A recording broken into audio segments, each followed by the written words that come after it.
music has died at the age of 52. For decades, the enigma surrounding Roy Orbison's final years has lingered just beneath the surface of the music world's collective consciousness. The haunting voice behind classics like Crying, Only the Lonely, and Oh, Pretty Woman left a legacy steeped in mystery, not just due to his signature sunglasses and operatic vocal range, but because of subtle gaps and unanswered questions about his personal life and career decisions during the twilight of his fame. Fans speculated for years about certain inconsistencies, puzzling decisions, and unexplained absences that surfaced before his sudden death in 1988. The world mourned him as a musical genius whose life ended too soon. But now, with recent revelations, the shroud of uncertainty has finally been lifted, and the truth is far more shocking than anyone imagined. Before we start, smash the like and subscribe buttons for more updates. At the core of the mystery was a sequence of strange occurrences in the final months of Orbison's life. Known for his haunting ballads and almost supernatural voice, Orbison had begun a notable resurgence in popularity by the late 1980s. After years in semi-obscurity, he had joined the Traveling Wilburys, an impromptu supergroup that included George Harrison, Bob Dylan, Tom Petty, and Jeff Lynne. Their music was vibrant, their camaraderie genuine, and fans were eager to see more of Orbison. Yet something always felt slightly off. Orbison's appearances were erratic. He frequently canceled or postponed commitments with vague explanations. At times, his energy on stage seemed waning, though his voice remained powerful. Observers couldn't quite put their finger on it, but there was an unmistakable shadow hanging over him. This veil of uncertainty recently cracked wide open thanks to the discovery of a long-forgotten collection of private tapes, journals, and correspondences unearthed from a storage unit in Hendersonville, Tennessee, near Orbison's final residence. The material had been locked away, preserved but unexamined for over 3 decades. What these materials revealed went beyond the usual posthumous interest in an artist's archive. Hidden within them was the key to a secret Orbison had apparently gone to great lengths to hide. During the last 2 years of his life, he had been the target of a highly organized blackmail operation tied to a clandestine recording project that never saw the light of day. The discovery was spearheaded by a local historian specializing in Southern musicians. The storage unit had been earmarked for demolition, but a curious label reading "RO Private, Do Not Open" caught the attention of the researcher. What was initially expected to be memorabilia, tour posters, lyric drafts, and old stage costumes turned out to be a vault of information Orbison had seemingly hidden away intentionally. Among the tapes was a series of audio diaries in which Orbison recounted, in sometimes shaking voice, the fear and paranoia that plagued him during those final years. He spoke cryptically of someone watching and pressure from above, mentioning coded names and cryptic references to a project he called Phoenix. As investigators and archivists began to analyze and decode the information, a picture emerged of a world very few knew Orbison was part of. In 1986, it seems, Orbison had been approached by a mysterious financier from Europe with an offer: record a secret album in collaboration with several unknown but highly talented artists, including former members of various banned Soviet bands. The idea was to create a groundbreaking fusion of East and West, an album that would capture the hidden voices of oppressed musicians behind the Iron Curtain, using Orbison's fame as a cover. While the Cold War was beginning to thaw in the political realm, musically and culturally, the divide remained sharp, and such a project would have been revolutionary. Orbison agreed, intrigued not just by the artistic possibilities, but by the political statement it could make. The project was shrouded in secrecy from the start. Recording sessions were held in private villas in obscure European towns, often under aliases, and tapes were transported across borders in diplomatic pouches. The working environment was high stakes, clandestine, and often tense. Some of the collaborators had questionable ties to underground networks, which introduced a dangerous element to the endeavor. It wasn't long before Orbison realized that the project had attracted the attention of more than just music lovers. Several powerful figures, some allegedly with connections to intelligence agencies, had become aware of Phoenix, and they weren't pleased. What had begun as an ambitious, if secretive, musical collaboration had taken on political implications Orbison hadn't anticipated. There were real risks involved. The materials he was working on didn't just feature rebellious lyrics or illicit styles, They were loaded with anti-government sentiment and raw, unfiltered emotion from artists who had been silenced in their own countries. The Western release of such music, fronted by a global icon like Orbison, could have stirred political tensions and exposed networks that certain groups preferred to remain hidden. Orbison, as his journals revealed, began receiving anonymous threats. He wrote about intercepted mail, suspicious vehicles tailing him, and cryptic messages scrawled across the studio door. At first, he believed it was coincidence or paranoia, but the more he spoke with collaborators, the more he realized the gravity of what they were doing. Several of the musicians involved in Phoenix disappeared under mysterious circumstances. One producer was found dead in his apartment in Berlin under what the police described as unusual but inconclusive circumstances. Another, a young singer from Prague, was arrested and imprisoned without formal charges. The fear escalated. Orbison's notes show that he attempted multiple times to extricate himself from the project, but the financiers, who had their own motivations, both financial and ideological, refused to let him walk away clean. It's clear from the correspondence that Orbison was being blackmailed. Whether it was footage, forged documents, or simply threats to his family, something held him in check. He became trapped in a web of promises, expectations, and secrets that weighed heavily on his health and spirit. By late 1987, with Phoenix nearly completed, Orbison made a critical decision. He would no longer support its release. He began transferring the master tapes to private vaults, sending copies to trusted individuals around the world in case anything happened to him. He also began chronicling everything, every conversation, every meeting, every strange occurrence, in a meticulous journal. That journal, now authenticated and studied by experts, is the centerpiece of this stunning revelation. It captures a man grappling with forces far beyond the realm of music. A man known for his emotional vulnerability in song was privately enduring emotional torture, fighting not only for his artistic integrity, but for his safety and that of his loved ones. The master recordings for Phoenix were never released. According to the journal, Orbison succeeded in locking away the final mixes in a Swiss deposit box under a pseudonym.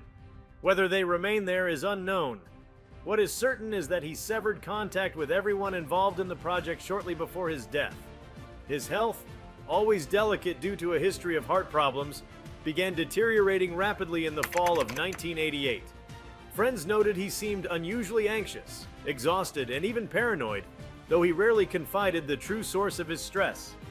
Now it seems that the physical toll was compounded by the psychological weight of secrets he could never share. The implications of this discovery stretch far beyond the realm of music history. It reframes Orbison's final years in an entirely new light. What had seemed like a triumphant return to the spotlight, collaborating with legends, producing hits once again, was in fact a smokescreen for a personal crisis that remained invisible to the public eye. His revival was real, but behind it was a man balancing on a knife's edge, torn between conscience, art, and fear. More provocatively, some observers wonder whether the decision to finally lock away Phoenix sealed more than just the fate of the album. This mystery, now solved, forces a reassessment of the man behind the myth. Roy Orbison wasn't just a sensitive crooner in black sunglasses. He was, in his final chapter, a reluctant participant in a cultural and political maelstrom, caught between powerful players, silenced voices, and a dream of uniting artists across iron borders. His effort to elevate suppressed voices nearly cost him everything, and may well have hastened his end. What remains now is the echo of what might have been. Phoenix, the album he risked so much to create and then conceal, has become a mythic artifact in its own right. Some close to the investigation believe the tapes still exist, and efforts are underway to trace the vaults and keys mentioned in his notes. But even without the music itself, the story is potent. It reshapes the legacy of Roy Orbison from merely a tragic genius to a complex figure of courage, risk, and sacrifice. In the silence of those vaults, in the pages of those hidden journals, in the trembling voice on those unearthed audio tapes, the truth has finally emerged. Roy Orbison's mystery is no longer just a whisper behind his mournful melodies. It is a thunderclap of revelation that forces us to look anew at what he endured and what he tried, in his own quiet way, to achieve. The story does not end with the revelation itself.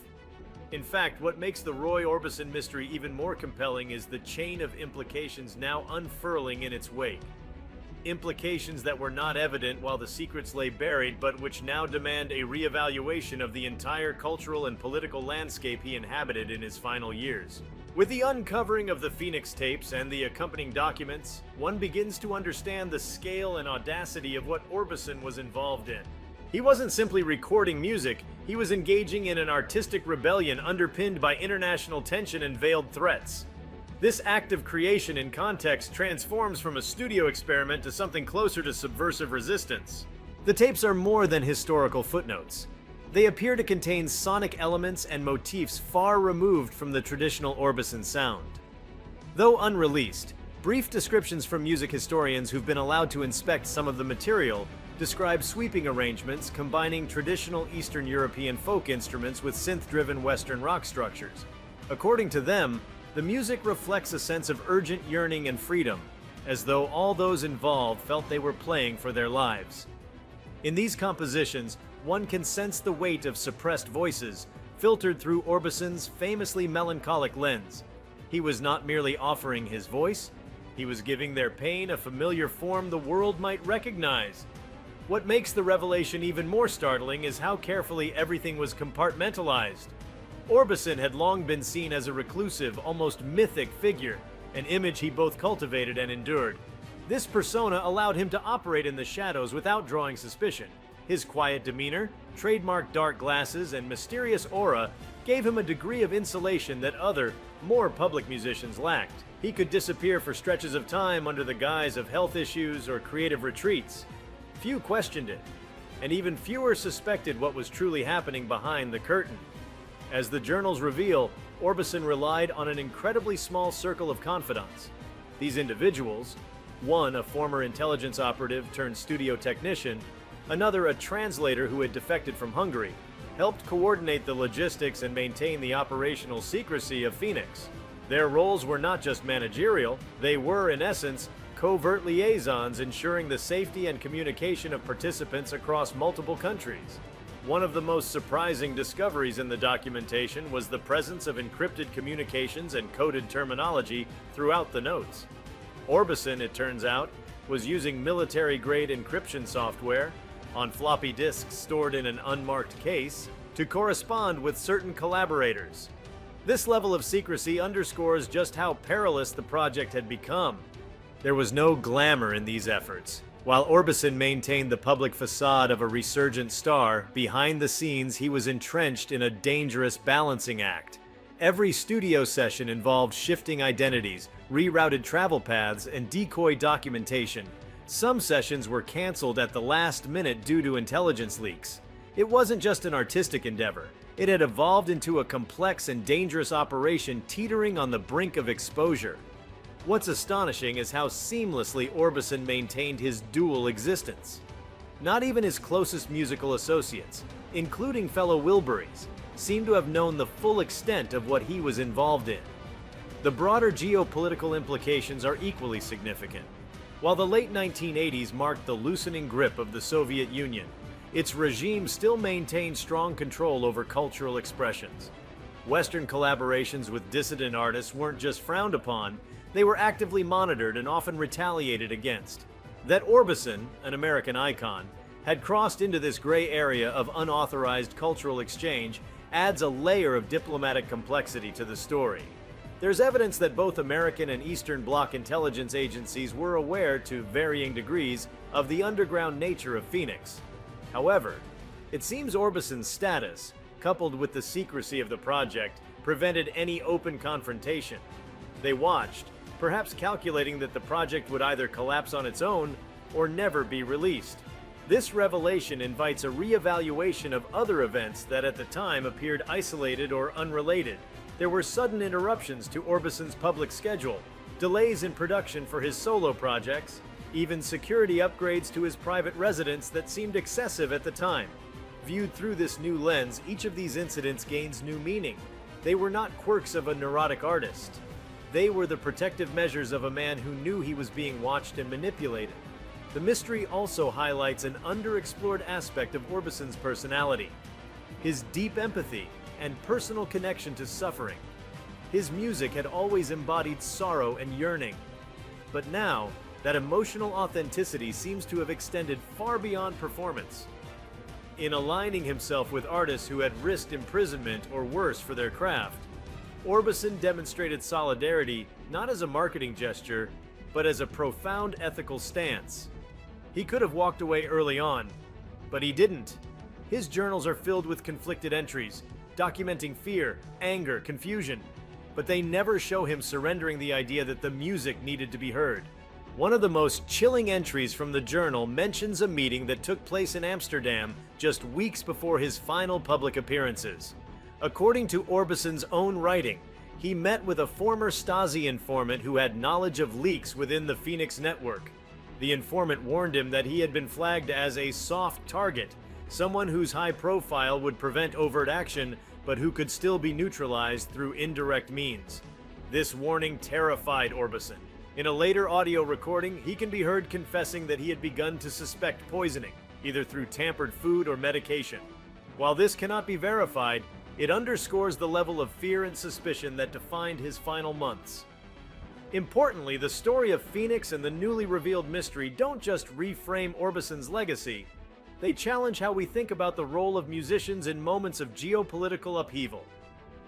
Art is often seen as a mirror to society, but Orbison's tale is a reminder that art can also be a weapon, a tool of resistance, and in rare cases, a dangerous endeavor. His case exemplifies the idea that creation is not always born in comfort. Sometimes it is dragged into existence under threats through smoke and shadows, while staring down invisible enemies. What makes this all the more remarkable is that Orbison never intended for any of this to be known. Unlike many public figures who document their clandestine struggles for posthumous recognition, Orbison seemed resolute in keeping this hidden forever. His compartmentalization of the materials, his encryption, and the meticulous nature of his secrecy all suggest that he considered Phoenix a private mission, perhaps too complex or dangerous to ever be revealed publicly. That we now know about it is only due to the almost accidental discovery of his archived materials. For those who knew Orbison personally, the revelations have been met with shock and a profound sense of awe. Here was a man who seemed to wear his pain in his voice but not on his face. A man whose emotional depth was assumed to be musical rather than experiential. It turns out that his songs of longing, despair, and inner conflict may have been grounded not only in personal loss, but also in an internal struggle with the pressure of secrecy and looming danger. His voice, once thought to be a gift from a bygone era, now resounds with new meaning, one born from silent defiance and clandestine bravery. The emergence of this truth also raises significant questions about the preservation and stewardship of art under threat. What else lies hidden in vaults and private collections across the world? Unreleased works by major artists stifled by fear, politics, or blackmail.